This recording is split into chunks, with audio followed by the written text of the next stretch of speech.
আসসালামু আলাইকুম। আজকে আমাদের একটি পিৎজার অর্ডার ছিল। যদিও এই অর্ডারটি এখনের না, এটি করেছিল একজন প্রবাসী ভাইয়া রমজানে।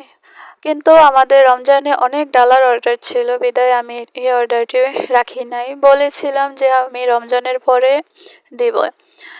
তো কয়েকদিন আগে ভাইয়া আবার নক দিল, বলল যে ওনাকে পিৎজাটা দেওয়ার জন্য। তো আজকে ওনার জন্য এই পিৎজাটা মূলত বানালাম। আপনাদের অনেকেরই প্রশ্ন থাকবে মনে যে আমি পিৎজাতে কি কি দেই, যেহেতু হোমমেড খাবার, এজন্য মূলত এই ভিডিওটি বানানো।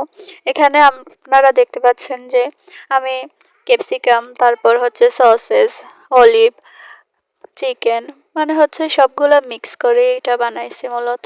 এখানে একটা পিৎজা ছিল অর্ডারের, এছাড়াও আমি 2টা বানিয়েছিলাম আমার পরিবারের জন্য। আমার পরিবারের মানুষগুলো আমার হাতের পিৎজা খুবই পছন্দ করে।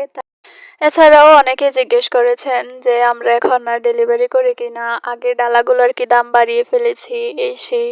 কিন্তু আপনাদের জন্য সুখবর হচ্ছে আমরা আগের ডালাগুলো আগের রেটেই রাখছি, কিন্তু এখানে আপনার জায়গা অনুযায়ী ডেলিভারি চার্জটা দিতে হবে। অনেকেই যে বলেন যে রমজানে তো ডেলিভারি চার্জ ফ্রি ছিল, এখন কেন ফ্রি না?